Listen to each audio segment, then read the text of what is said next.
It's been 3 months for me waiting until today I've watched the film. That's right, Ip Man 3. And for me to watch Ip Man 3 is a lot more depth, emotion, because my previous trip, which is to China, which is 2 weeks ago, I literally went to Foshan and went to see Ip Man Memorial, where he's established martial arts school is. And for me to see that in Foshan Temple, it's very amazing. Anywho, let's get to the movie.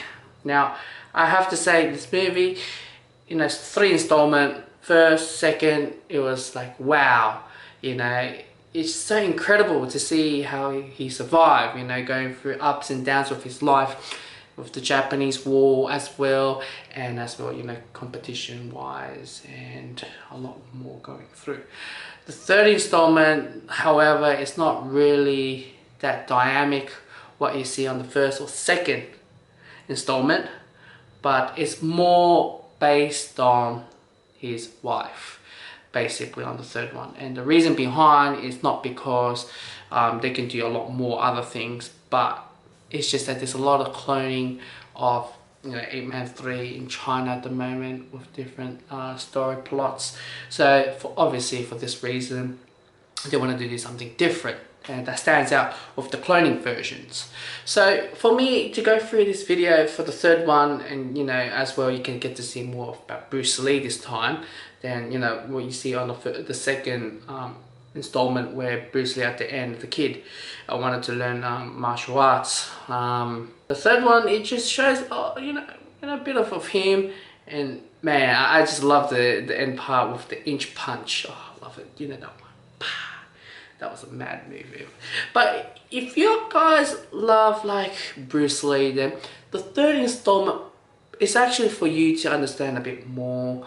Like maybe you won't understand a bit more, but there's a message behind every single thing. So I had to go up to Wikipedia or other websites to figure out what is the mean by it, and it's actually just, it has a symbolize, and it has a meaning to symbolize. And for me, it's a bit delayed for me to understand the whole thing. But what I can say is that this film, it actually makes me think a lot, because of it really gets my emotion, this one.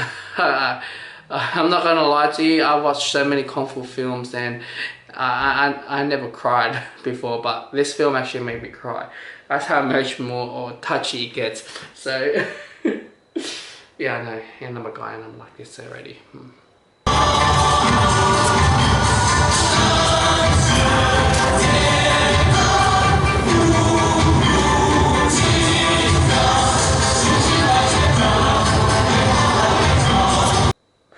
What I can say is that 3 installments, the third one is typical different than the first 2 of them, doesn't feel like it's linking.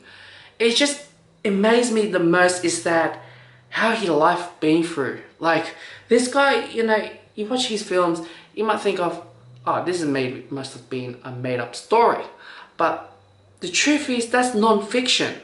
It's amazing how he goes through the journey, and obviously I can't spoil that on the third installment, but it's so amazing, like to see just 3 of them, and you watch the third installment, and for you to understand a lot more and get a lot more emotional out of it, obviously you have to watch 1 and 2, and then you understand a lot more. You get more out of the third installment. But you can watch the third installment either way, like you got Mike Tyson going there, like a big bad boy going in as the baddest planet in the world, as he's always labeled as. But other than that, it's a lot more fighting scenes. You get to see a lot more different dynamic side. It doesn't have to be Wing Chun, it has to be a bit of Muay Thai or a bit of boxing. So a lot dynamic, unlike the previous ones, but you see the boxing or that or that, or fighting with different loads of Wing Chun master, where this is like, I can't say much, but there is some. But as you can tell, that this film covers a lot of different aspects of the area, very, very widespread, and it just amazed me how Ip Man, his story, it's so powerful. And I have to say, I've seen so many films, or you know, it's like reading a book, that tells a storytelling.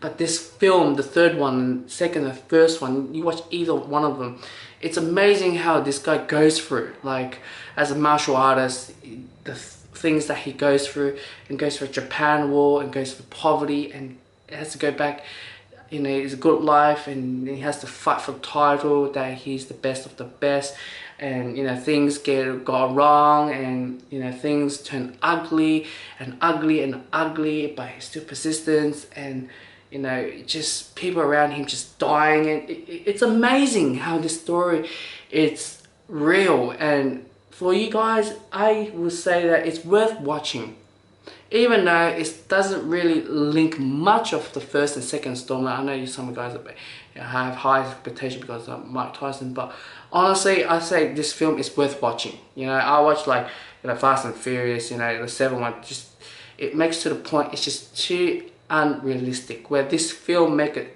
like, even though it's unrealistic, like some point it feels unrealistic, but it's real. That's his life he goes through. Go watch it. It's in cinemas. I can't believe I went to his memorial and now I'm watching his